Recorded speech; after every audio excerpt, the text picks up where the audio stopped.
I see from my perspective of guys need to understand what it means to walk in that freedom and not be fearful to have conversations and not be fearful to have those conversations with their spouse. The only thing that plays through my head is how many of these guys are me 5 years ago? Mm-hmm. How many of these guys are just sitting here just getting by with their faith? You know? Which is why I do. Hello, and welcome to the Hope Over Coffee podcast, where we desire to stir the souls of others over a cup of coffee. So let's grab a cup and dive in. All right, welcome back to Hope Over Coffee. I am your host, Jared Oj, and this week I have a special chance and opportunity to sit down with probably the person that I'm still around, that has known me the longest, that's still in my sphere of influence, my oikos, my, people that just still hang around. Mr. Chris Walker. We've been, how long have we known each other? Decades. 96, 97. Really? I thought it was earlier than that. That I can remember. Oh, well. We are getting old. So, early 90s. Early 90s. I don't know, when you were in high school? I graduated in 96. Okay, so at least like 94, 95. 95, yeah. So I find this a special, cool opportunity to kind of sit down and chat. I mean, we have conversations. We see each other around and stuff in different functions of church life. Yeah. But no, I appreciate you and the fact and your willingness to sit down and have a conversation. Because I actually have a open mic policy, I guess you could say. No one ever takes me up. No one wants to talk. Everyone's scared. It's all right. They can be scared. They don't have to say. They don't have to. This is what God called me to, not everybody else. But everyone has a story, and I want them to share their story because I think it can help and impact somebody else. Agreed. So we really have no clue what we're talking about. I muscled him into doing this. Not really. But I do have a question for you. So Holy Spirit has been, I guess, working through me on some stuff that I'm trying to figure out. One of the ideas that has come up in my mind lately has been, I'm still diving into the concept, the idea of doing discipleship and doing it well. And through that, a topic that has come to mind of labeling us living inside our labels of who we used to be versus our labels of who God has called us to be. Okay. And our decision making in that, are we making decisions that label us in a good light, or do we allow our old labels to make our decisions for us? So, for instance, as you know, one of my addictions was pornography. So, am I stuck in this label of porn addict, and do my decisions still dictate my life in a way that pushes me into being a porn addict? Or that I'm labeled as a porn addict the rest of my life and everyone just sees me that way and that's all I'm ever going to be? Or the other idea of I'm a Christ follower now, so I'm going to make decisions that help label me as a Christ follower and advancing the kingdom, like doing this podcast or whatever. So with those ideas, what do you think about being labeled whatever you were in the past versus changing that label into something else? Well, for me, porn addict, alcohol addiction, just bad person in general. I don't think I would ever want to change that label because, people that knew that part of me and knew how I was, and they see me now, they see the change that Christ has made in my life. So for me personally, I don't ever want to take that label away of being Right. An alcoholic or addicted to porn, because then they'll never see who I am now. The change that was made in your life. Exactly. Because of who you were. Now, I'm continually to grow so that my label is more known as a Christ follower and as a disciple maker. But, you know, just as like Paul, they knew what he was before and what Christ changed him to be. That's the way I see it. That's what I would like to be known as. Man, that dude was trash, man. He Jacked up. he was all messed up. And every time I have an opportunity to share my story, I like to tell people, Chris Walker before Christ Right. sucked. He really did. And I said this the other night. Chris Walker without Jesus sucks. Yeah. Chris Walker with Jesus sucks a little bit less. I'm not saying that, my walk is not perfect. I struggle on a daily basis with my addictions, even though it's been over 6 years now since I've had a drink. Pornography is not a daily thing in my life like it was before. Right. But it is a daily battle not to go there. And in the society that we have, every show is like that. It just, you can't turn on a TV show on. Commercials. Yeah, you can't do. So it's out there to tempt you as much as possible. So it's a daily struggle to keep from going back to the life that I led before. Yeah. But I don't think I would actually give that up. That just gives me something else to fight. And if I'm sitting idle, sitting there on my hands doing nothing, Yeah. I'm at my weakest. Yeah. So I guess I kind of skipped the part. Like, tell us a little more about yourself. Obviously you just said porn, alcohol, but like, what's some more of your story that someone might know about and might not know about you? Because there's an opportunity or chance that someone's going to see this, has no clue who you are. Well, I was born single mother. She was married to my stepdad, who was very abusive, mentally and physically. He also had an alcohol addiction issues. I'm a product of abuse. My biological father took advantage of my mother, and I was that advantage. I guess you'd say the result of that. Right. So I had great times growing up, but a lot of my childhood was abuse, and I think it's been over. Well, I'm old now. I'm 40.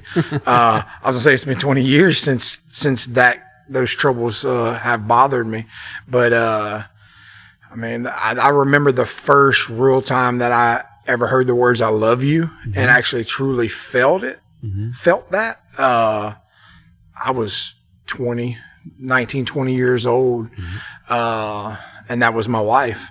So my home life, there was no "I love yous," there was no hugging, there was no, not very much emotion other than anger and aggression. My mom did her best she could to raise us, but she just lived the same life that she was raised. Right. We're a product of the way she grew up. Same thing with my stepfather. I was a product of the way he was raised. And alcohol abuse, physical abuse, mental abuse. It's me. I'm jacked up.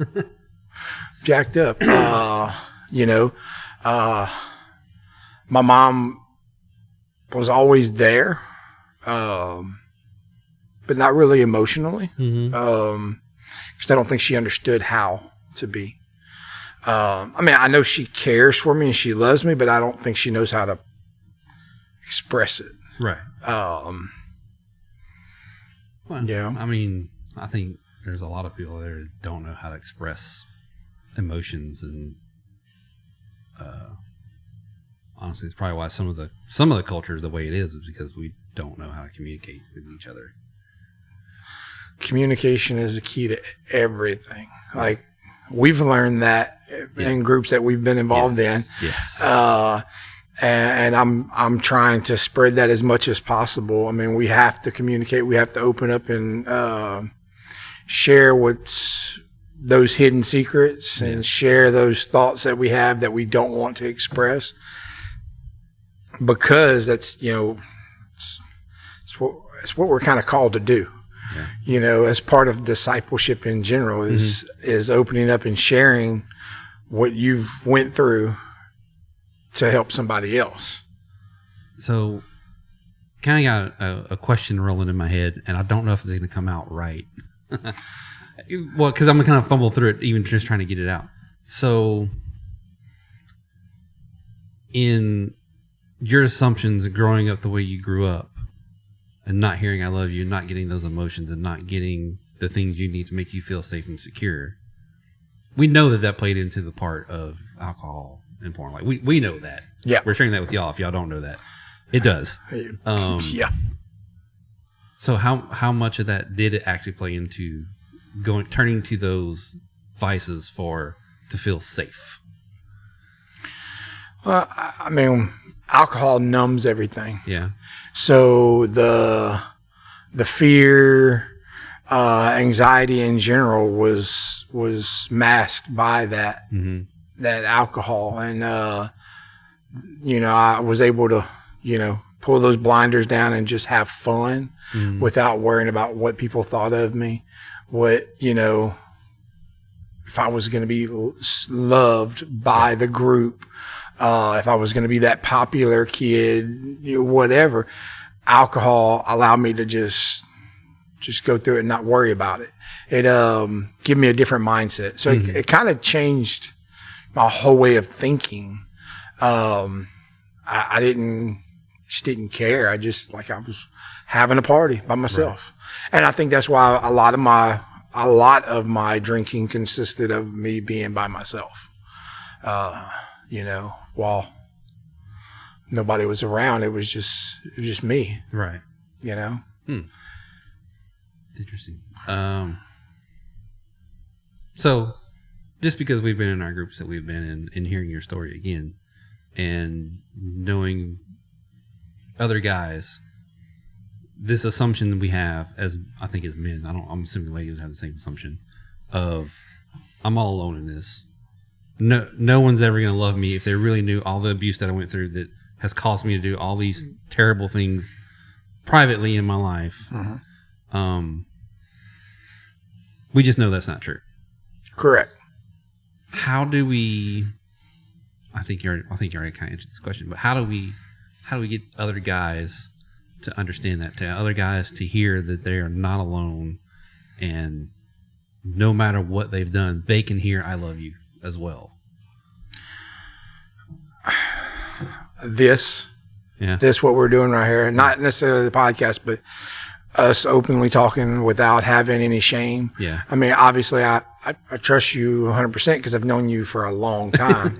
We're getting old. But, you know, with a close-knit group, if you're willing to really open up and talk, for men, I feel that if it's 3 or 4 guys, you'll open up and share, and discuss those issues that are your past and your present, and you get comfortable. You know, as men, we want that. We don't always know that we want to open up and really get things off our chest, so to speak. But once it really happens, you know, in the groups that we've been involved in, like I've witnessed it. I've sat there and like just, oh yeah, today was great. It was good. No problems, no worries. And then I sit there and just witness other men just throw it out there. Yeah. And then I could see the relief, Yeah. like in their body, just like, and I'm like, man, I want that. Yeah. I really want that. So I think that, man, it's key for every man to really, really hear that they're not alone. Mm. But I mean, how many times did you hear that, in your life before you really acted upon? No, it had to sink in. Yeah. It had to be repeated over and over again because I'm hard-headed and stubborn. Oh yeah. For me, like I said, my one thing I like to say all the time is I'm always the biggest guy in the room. I'm always the biggest guy in the room. Well, when it truly sank in for me that, hey, this is what I need to be doing. I need to be an open book. I don't need to worry about crying. Don't need to worry about talking about my past. Don't need to worry about just opening up in general. Mm-hmm. Free of judgment. Man, it was like somebody smacked me in the face with a shovel. And I think that's the hardest part is finding someone you can trust. Mm-hmm. I think in our community, our Southwest Louisiana here, we figured that out. Amongst our groups, we figured that out. But and I pretty much say this almost every episode, but I'm going to read it from the Bible this time. I always try and quote it. I quote it wrong. James 5:16, which I'm sure you know. Therefore, confess your sins to one another and pray for one another so that you may be healed. A prayer of a righteous person, when it is brought about, can accomplish much. Confessing our sins to one another brings healing. It's right there in the Bible. It's right there. So it's true, right? Yeah. Think about it. Well, being married, when we've done something to our wives that we feel so much better when we come to them and say, "Look, I did this. I'm sorry." Whether it's I left the ice cream on the counter, or I put the ice cream on the counter. I have done that before. Put the milk in the freezer. The other day I did something, and I put something in the fridge that did not belong in the fridge at all, and I was like, "Why did I do that?" Didn't make any sense at all. But yes, I'm sorry. I didn't mean to. No. But I get relief out of. I don't know. I guess when I first started in the groups that we've been involved in, when I finally just gave in and just started opening up, it's kind of been that way for everything. So I don't really have a filter, and that sometimes I get in trouble for that because we could be in the middle of Walmart and I'm gonna be like, hey, like I was struggling looking at pornography today. I wanted to do it. Yeah. And like people just walking around looking like, what is this guy? He's a weirdo. But at the same time, for a stranger to be walking by, to be like, oh, that dude, he just said something I'm thinking. Yeah. Even if it is in the middle of Walmart and they're probably thinking that should have been a private conversation. But being vulnerable enough to give that gift to someone in the middle of the store. Yeah. Why not? So going back to what I was saying earlier about the labels and other stuff, I'm going through it and I'm looking at how we label. I was actually looking at fathers because in my mind I'm talking to dads. In my mind, my audience is me, like about 4 or 5 years ago. So you're a dad, you probably have faith, but you're just struggling in your faith. You're not living up to the full potential of it. You're not really pursuing Christ. You're just kind of meandering along. You're married. Marriage is probably not that it's bad, but it's there. You're not going anywhere. It's just you're just kind of mediocre. And thinking through this label stuff, I started looking at fathers in the Bible and how they're labeled. and I just started going from Genesis through, and I was looking at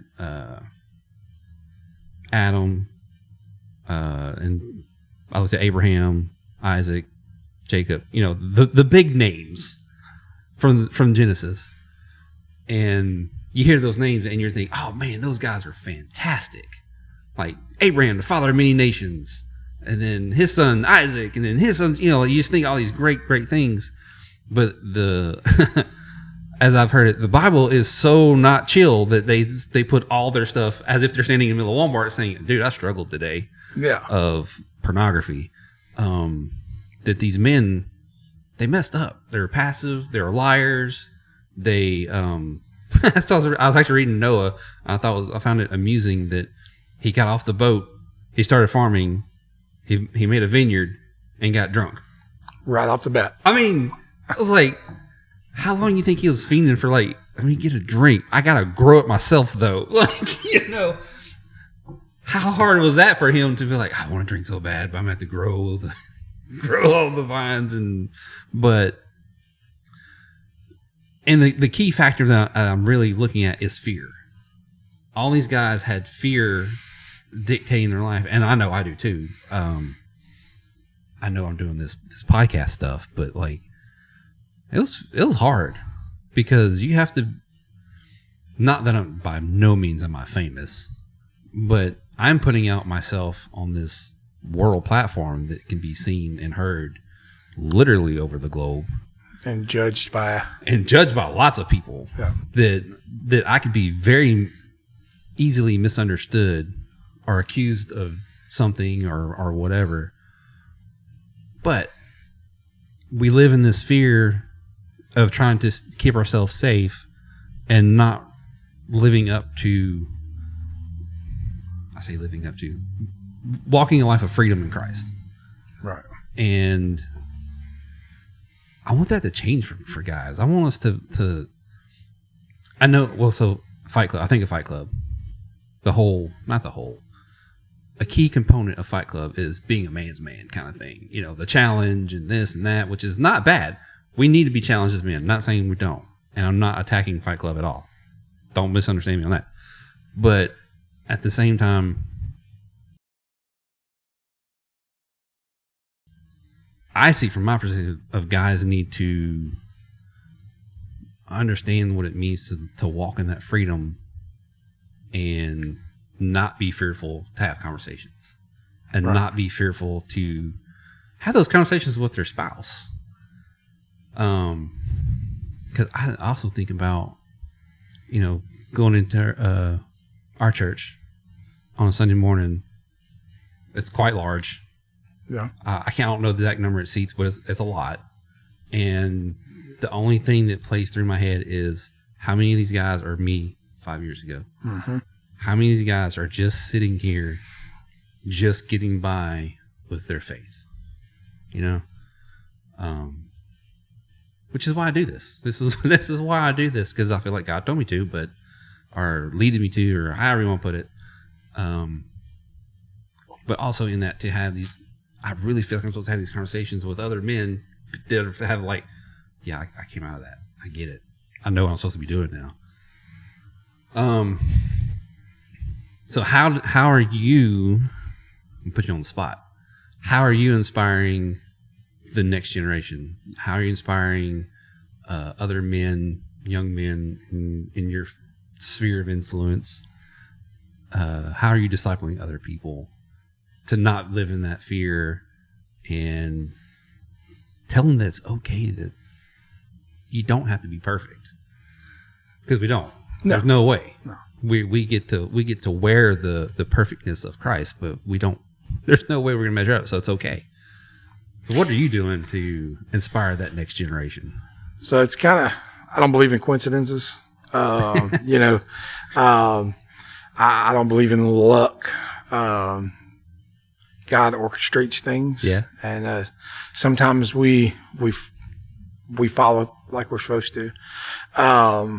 So this week I actually did a devotional on fear for our Fight Club here. That's all type of day. And while I was doing studying on that, there's scientific evidence that proves that we're only born with two innate fears: a fear of loud noises and a fear of falling. That's it. That's the only two fears you're born with. Every other fear is learned, taught. Right. So fear of snakes, you've learned that. I learned it. I learned it too. Fear. I'm still definitely fear of snakes. Fear of mice. My wife is scared to death of mice. She will move out if she hears we have one. They're learned. Right. They're not. God didn't give us that. God didn't give us a spirit of fear. Right. So, and that's what I was telling my guys, that if we've learned these fears, we can unlearn them. Mm-hmm. Because in the Bible, what does it say? Fear not. That particular fear not is in the Bible 365 times, one for every day of the year. So for it to be in there that much, it means something. Right. And to me he's got my back. Why should I fear anything? Mm-hmm. So for me, continuing to pour into the men that are around me, the men that I love and respect, and discipling them and them discipling me back, that's what I'm trying to do. And that's what I'm not really necessarily giving back, but what I've learned through other groups, you've already said Fight Club. What I've learned through Fight Club is that we have to fight for each other. Mm-hmm.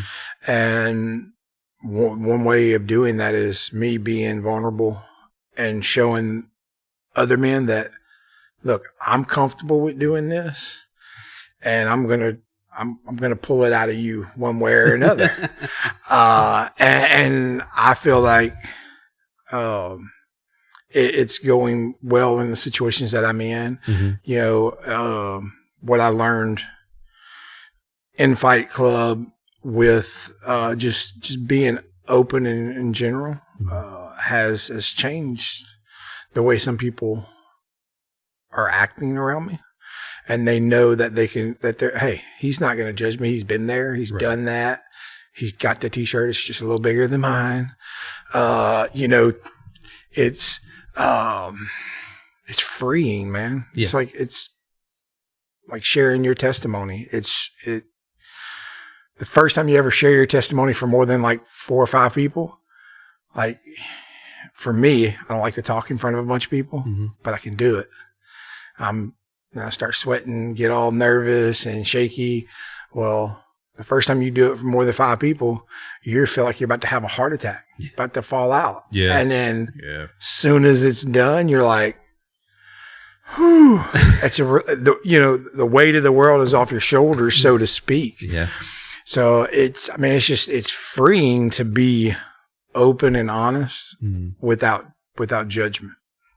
And that's what I try to promote that at work with my guys at work. You have problems, come to me. Yeah. If you need to talk about something, come to me. Even if it's something to do about work, I'm not going to judge the situation. I do what I can to help you. Sometimes I don't have the right advice. Sometimes I might just sit there and be like, oh. But I don't know. Just being open is just so much easier now than it's ever been before. And I still struggle with my wife because my wife judges me. She says she doesn't, but I know she does. But she raised me well, so she's gonna watch this. And this is nothing you wouldn't tell her to her face. No. So, she's used to me. Yeah. She's used to me. But I don't know, man. You knew me as a teenager. That's a long time ago. I know, but you knew me as a teenager. I had more hair back then. Not gonna say anything. But I've never been this happy and just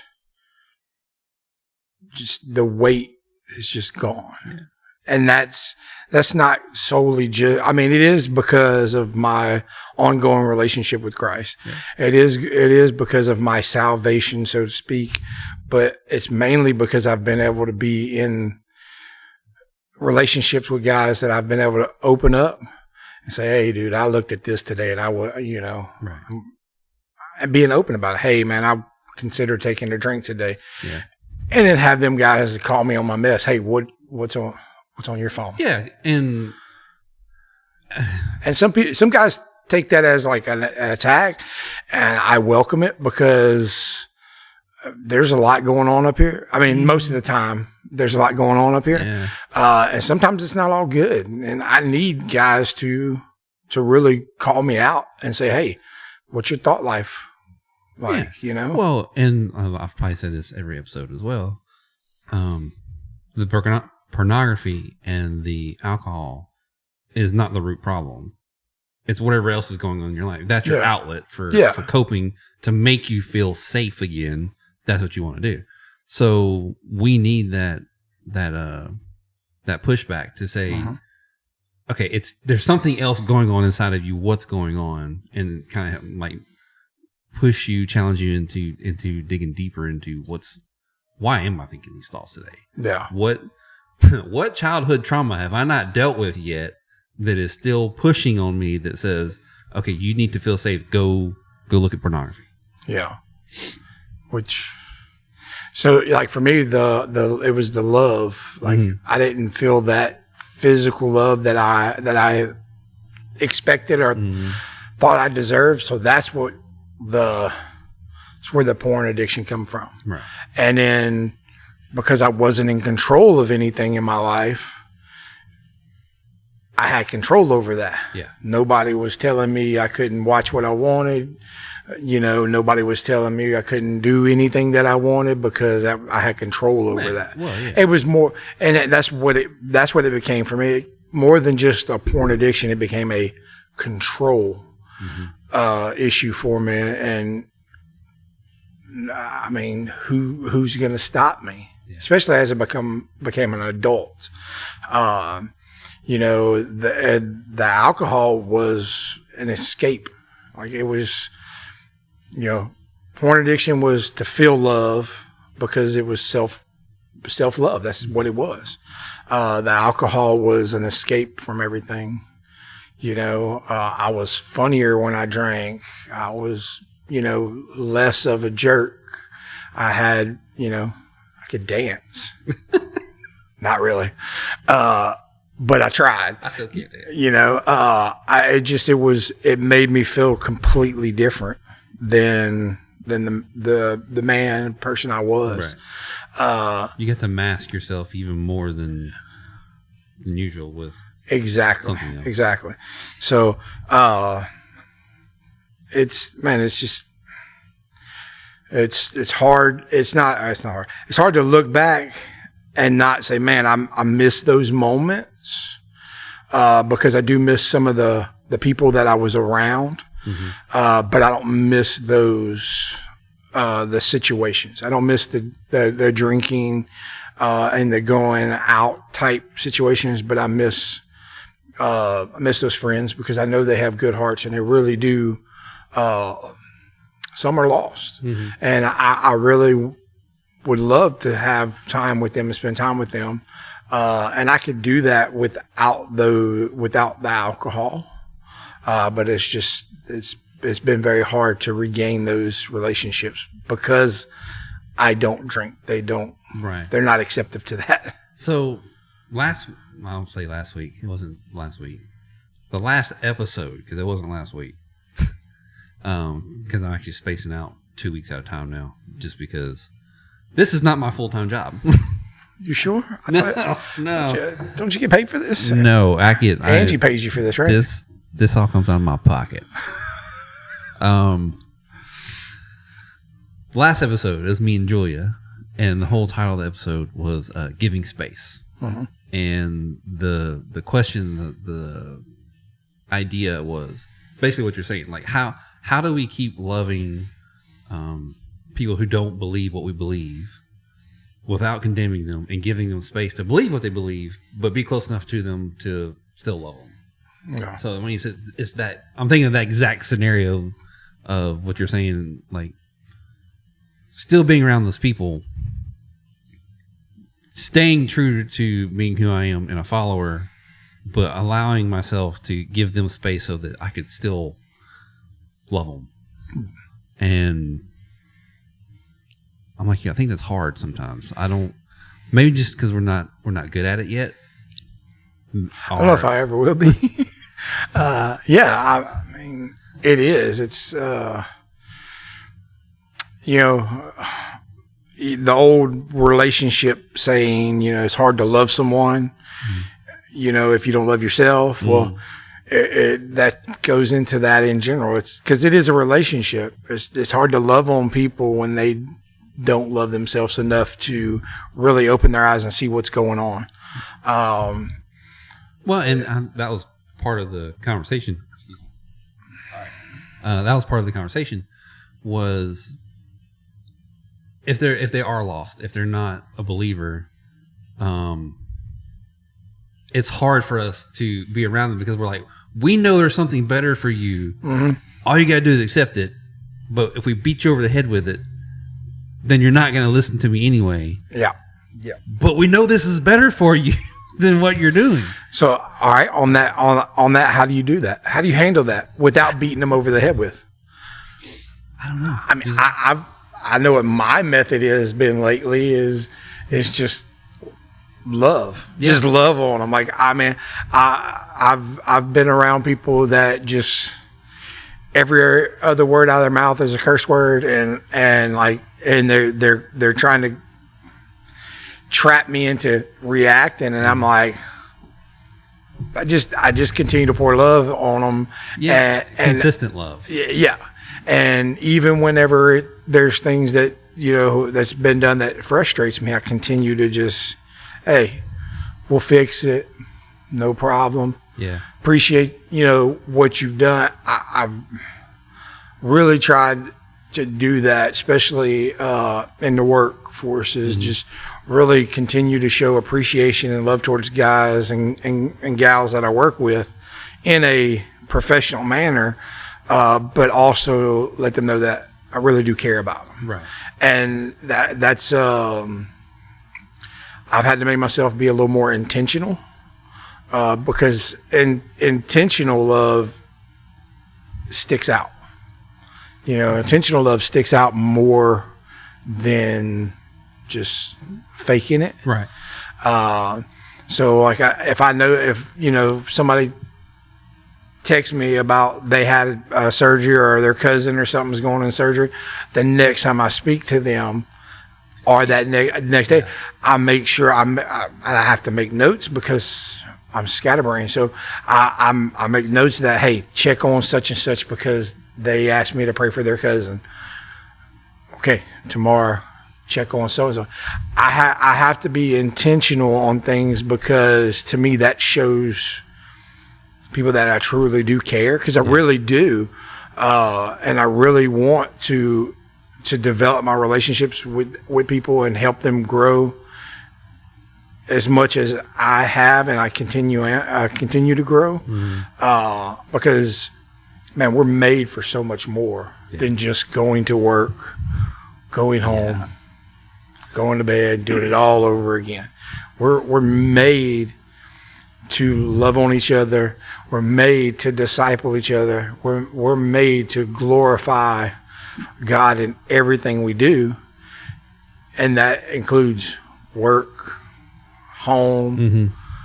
cutting the grass, everything, Yeah. And I, over the last few years of my walk, I think I've tried my best to continue to push that, being intentional and really showing that I do love and care for each person that I reach out to. So what keeps popping in my head, when Christian Nichols was youth pastor at our church, he drove this home, and it really stuck. Like, it makes sense.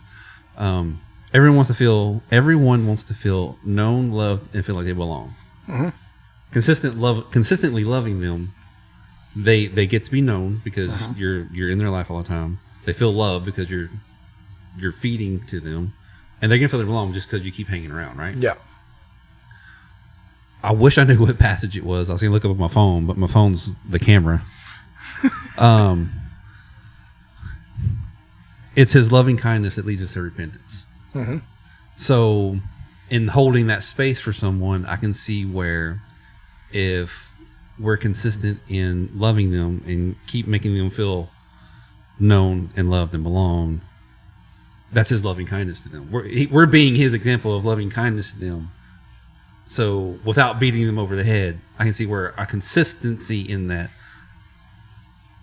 it should bring them to repentance and want to be, and then be like, okay, this guy keeps coming around, and I'm treating him terrible. Yeah. And what's going on? Yeah. You're different. What's the difference? I want to have what he has. Yeah. Yeah.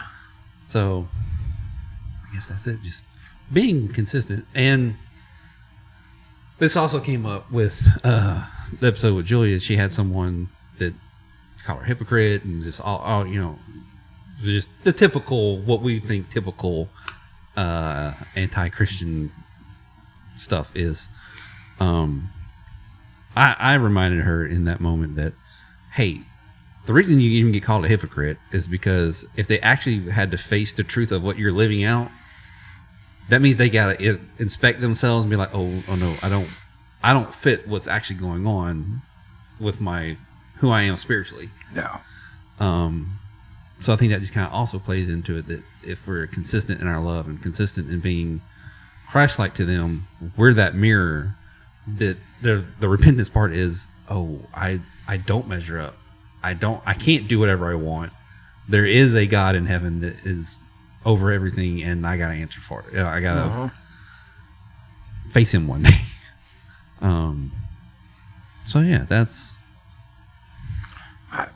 I can raise. I've been a hypocrite. I can say on a regular basis, because, I mean, I think everybody is at some point. We're all hypocritical. We all say one thing and do another.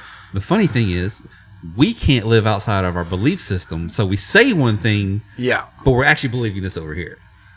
So we're all hypocritical. Yeah. And that's I sound like I'm from the 70s. Love, man, love.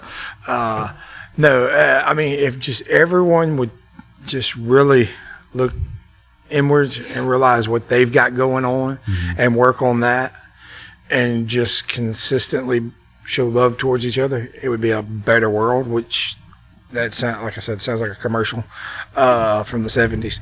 But I think all Christians will always be hypocritical at some point in some time. I mean, can you honestly say that you've never judged someone by their actions? Oh yeah, do it all the time. Yeah, constantly.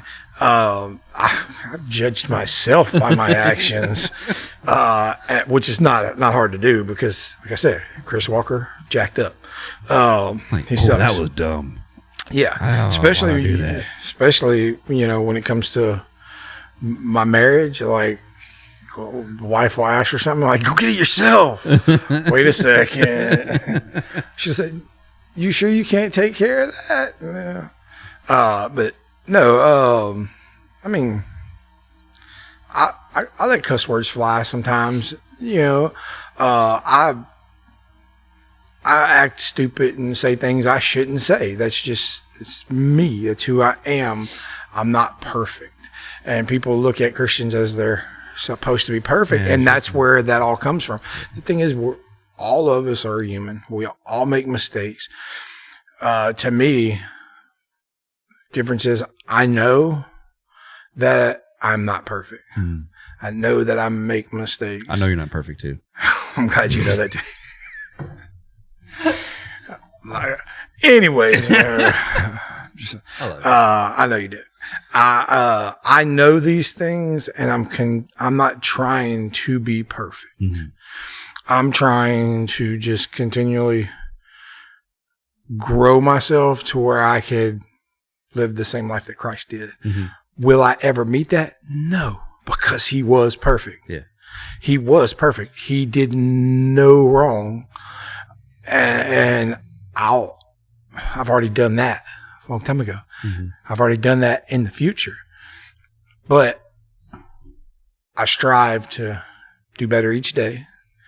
I strive to show, as my wife says, show God's love and kindness, be the hands and feet of Jesus. I strive to do that on a daily. And that's all I can do. I'm not going to be perfect. Yeah. I'm not. And I'm not trying to be. All I'm trying to do is do better tomorrow than what I did today. And just keep on and just continue showing God's love to people. And I make sure I tell people I'm not perfect. I mean, I'm not by no means. And the reason why I'm not is because the Lord didn't make me to be perfect. Yeah. He made Chris Walker to be this way.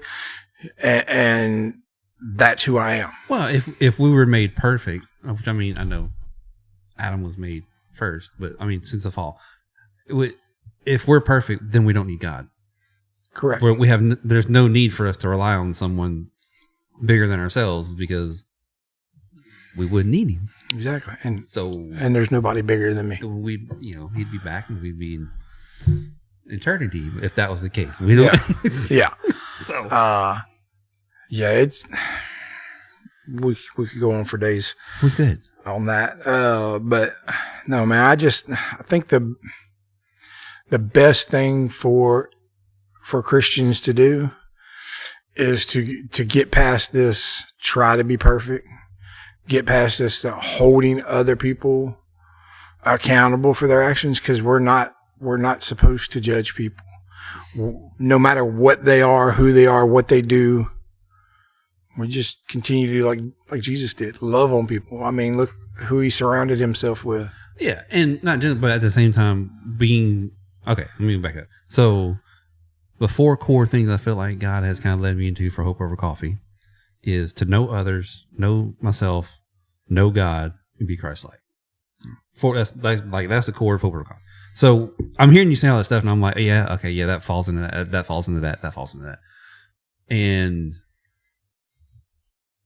being around them, like I guess that whole same conversation is, if we're being Christ-like, we are not going to, we can't judge them into eternity, but we can be the reflection of Christ, where, through our actions, through our loving kindness that God is reflecting off of us, from Him through us to them, that you do have to be accountable for your actions. Yeah. We need to be accountable for our actions. Yeah. But it's not, I'm not here. I don't need to hold you accountable for them. Me personally. Right. I know Jared messes up, but I'm not going to, I do call you out on some of them. But I mean, I think we should. Yeah, I need you to call me out. But I'm not gonna judge you for those actions. No, I'm gonna, hey, Jared, you shouldn't have done that. Yeah. In a lovable way. Yeah. But, and I get what you're saying. I'm just trying to make sure we convey that to. Yeah. Oh yeah, that's right. I forgot we're just we're just talking to each other. This is what it's like. Y'all should come sit down. We'll have a conversation. Now tell them where we're going. You do forget where the camera is sometimes. Yeah. But yeah, not judging them or condemning them in a sense of the way that God can condemn them, but in a sense of, like you said, hey, what you did was not right. No. Are you gonna keep doing that, or are you gonna change your mind and do something different? So yeah, no, I get it. I understand what you're trying to say. Well, as long as you get it. Well, that's all that matters. I've been trying to get my wife to get it for a while. Yeah, well.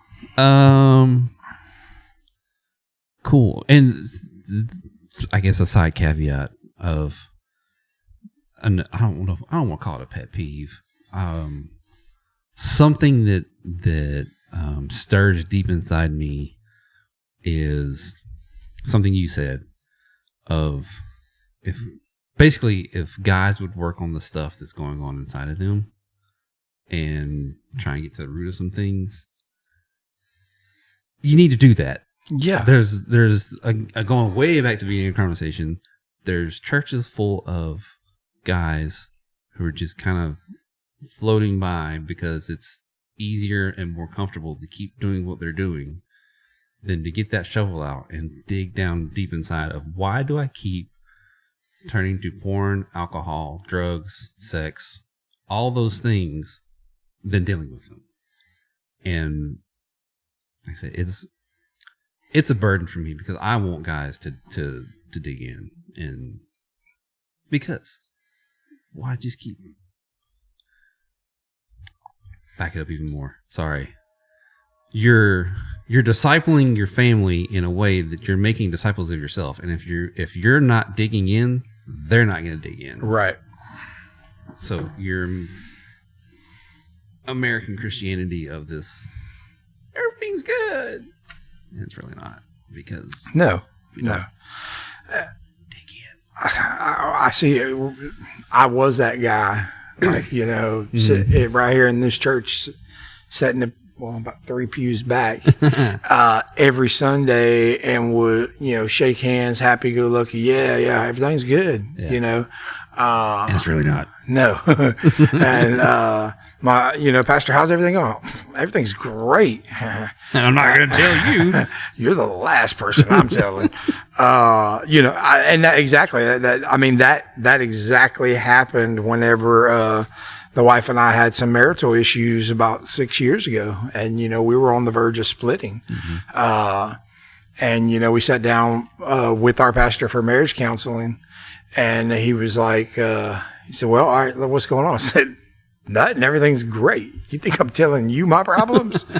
Like, there's no way. You're the last guy. Maybe some stranger off the street, but not you. And I gotta see you every week. Yeah, and because men, we're so afraid of judgment, and because we judge others all the time, and especially in the workforce. I'm the man, I'm the boss, I make more money, so I can tell you how to do this. I think the society, we've made ourselves out to look down towards people. Yeah, and we don't want to be looked down at. The male ego of tough guy. Exactly. But actually, guys, we're fragile. We're so fragile with not being loved. That's why all these guys drive big trucks and make all the money, because deep down they're fragile and they gotta look tough. Look, sorry, not to mean to interrupt. I know, really, that's true though. Look, I am 6'7", 300 plus pounds. I'm always 90% of the time I'm the biggest guy in the room, but I am also the softest. I don't understand personal space. I'm a hugger. I like to hug, and I wouldn't be that way if it wasn't for Christ, because I didn't know any of that. I didn't understand how to express my feelings in a way other than anger. And I don't have that ego of that macho mentality. I mean, when I say I'm all about love, that's what I'm all about. Like, I just love loving on people. I love hugging people. I love doing things I love to serve. And sometimes my serving involves me hugging the crap out of people. Because there's been a couple times where I hugged some guys and they went, "Oh," and I'm like, "Sorry." But compared to what I was to now, like I said, I'll tell you all my junk in the middle of Walmart. Like, let's go. I'm not scared. The guy that sat back there on the pews back there was scared of his own shadow, was not willing to open up, very surface level. Did I completely derail your thought of talking to the pastor, marital problems, marital issues? Did you finish? Probably not, but that goes in line with this. I figured it did, but I want to make sure. Because even with sitting in there with him, I love my pastor, and he calls me on my bull all the time. But I had so much pride that I'm not letting no other person in my marriage, no matter if they're trying to help or not. I have so much pride that, my wife is going to do what I say. I just so much pride that nobody else is going to fix this but me, because as a man, I'm a fixer. You can fix it all, Chris. What are and then again, that goes back to me thinking constantly, I'm the biggest guy in the room. Nobody can fix it but me. I can carry 5 chairs at one time when we're carrying chairs around. Yeah, that was the mentality that I had, which I'm still the biggest guy in the room, but I think I'm. You want to be the biggest heart in the room. Exactly. Yeah. Which I do have an enlarged heart. What? So, I mean, just, medical side, He's literally got the biggest heart in the room. Yeah. But, no, I just, oh, man, there's so many topics you can continue to go off of about what's going on in the world today. But fear controls more people than anything. And like I said, there's only 2 innate fears: falling and loud noises that you're born with. Everything else is learned. We've learned to be scared of opening up. We've learned to be fearful of being judged, and we can get through that. We can unlearn that. So, kind of off topic for a second. No, because you're making, because I heard this on, I don't remember where, but basically there's an interrogation tactic that they use where they blindfold people and they blare like loud music, just and that's how they get them disoriented, because it makes them feel like they're falling, and it's so loud that they crack. It's impossible for someone to not crack under those situations, and that's interesting. I just found that very interesting. I mean, it's true, because that ties in together with it. Even if you know that there's a loud sound coming, you still kind of jerk a little bit, jump a little bit. I don't jump easy. That's probably the one thing that makes me jump, is like if all of a sudden there's a train horn right next to me, I'm like, that's the only thing that makes me jump. That and fan balloons. Huh? Different story for another time. I wasn't going there. That's your husband. I wasn't going there. I'm not going to tell her how to watch. It's all right. But anyway. But yeah, Christians fight fear on a daily basis through prayer. Now, if you're not praying for that, then that's something you need to add to your table. Lord, take this from me, which is a daily prayer for myself. I don't want to leave this world scared because I didn't do what the Lord asked me to do. And He's made me this way for a reason. And that reason I still don't know completely. But I'm doing the best I can through prayer and just trying to get people to open up and truly accept love, and also turn around and love others, and let go of a little bit of fear they have in their life. Yeah, and not to go down a whole nother topic. Let's go. Come on. But it plays into that whole fear thing of, I think there's a whole another group, fear of failure. Yeah. And that's got them paralyzed to not step out in their faith because, what if God really didn't tell me to do this? Well, what if just go, and if you fail, like, oh, dang, that wasn't right. How long did you contemplate doing This Hope Over Coffee? Oh man, I pushed it off for months. I would say probably longer than months. Because actually, it was that microphone right there that you're talking into. I got that back beginning of COVID, 2020, and yeah, I cleaned it. Oh, okay. There's no more COVID on it. COVID's gone now, right? Yeah, man. We're not getting into that. But no, I bought that mic because I was working from home.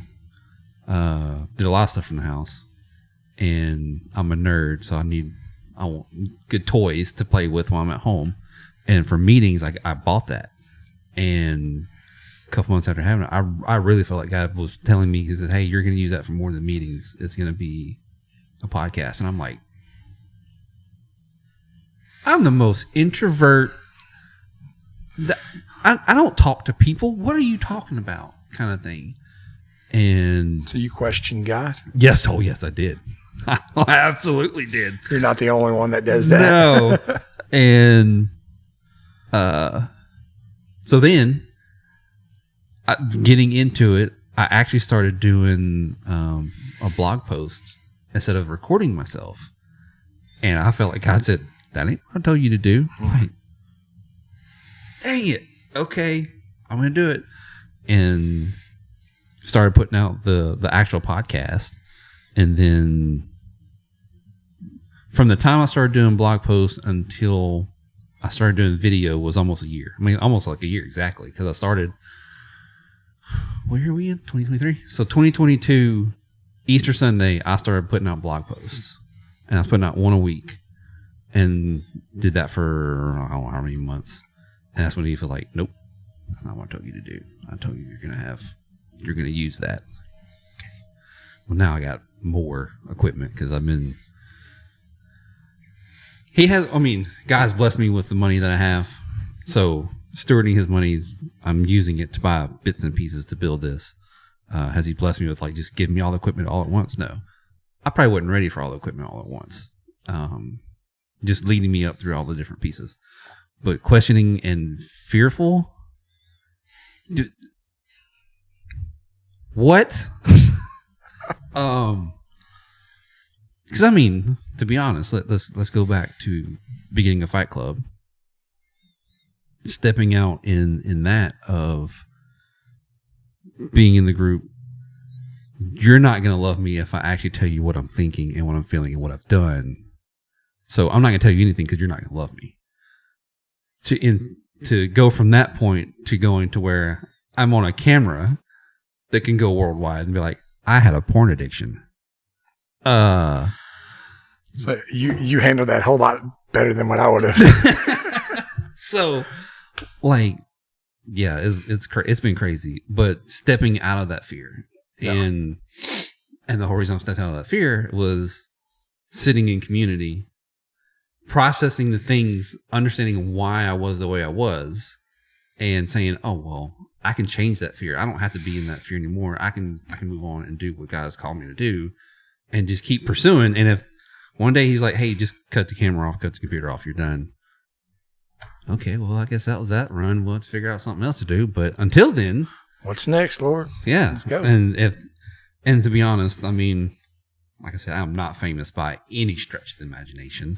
Matter of fact, I usually get about in the teens, maybe 20s on the audio, and on the video right now I'm getting maybe 10 a week. But you know what? At the same time, if that's what He called me to do, and I'm impacting 25 people every 2 weeks, and I stir something in their soul to where they overcome that fear, start digging in, and step out and start advancing the kingdom, then I've done what He told me to do. It's not about, I had to keep reminding myself, and my wife can attest to this. I had a problem when I first started. I checked the numbers, the metrics every day, multiple times a day. Oh, only got 10, only got 12. Oh, I did a Cody Proster's episode. Of course, Cody Proster is Cody Proster. Yeah. So he told the world. So it got I remember that. The hundreds. He was like, "Hey, y'all check out my podcast." And I'm like, What? Sunday morning, walking through church.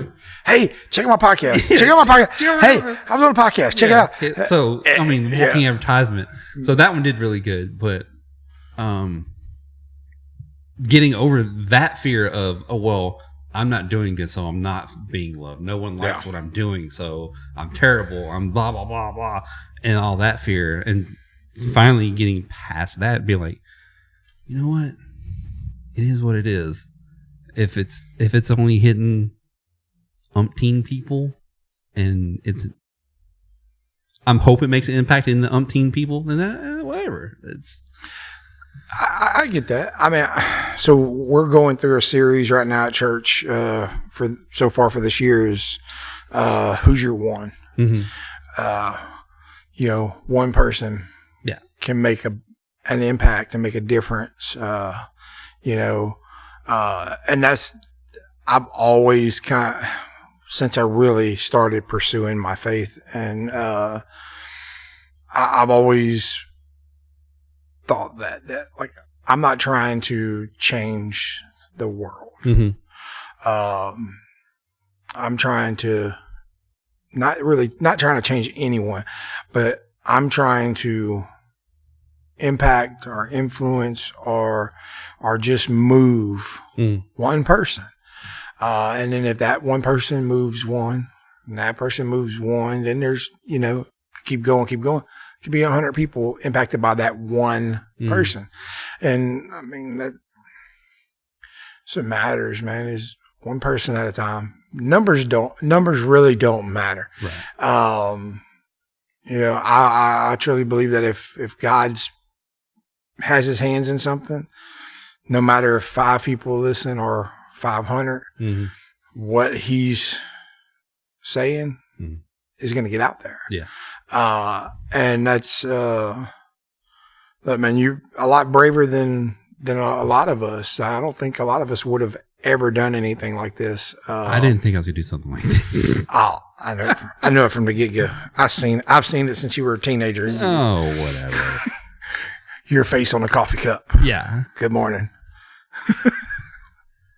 But no, I mean, you're using the talents that the Lord gave you to do something for his glory. And like I said, if it impacts one person, that's the whole point. Yeah. I mean, I want to stir. Hope over coffee. You stir. Oh, stir. You stir someone. He's going to stir one person. Stir the soul of someone else. Yeah, that.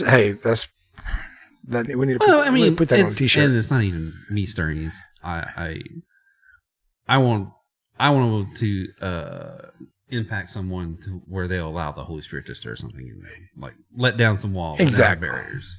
It's not me. No. Like again, Jared, you're the same way. Jared OJ by himself. Oh, he's terrible. He looked good on the outside. We are in a church, bro.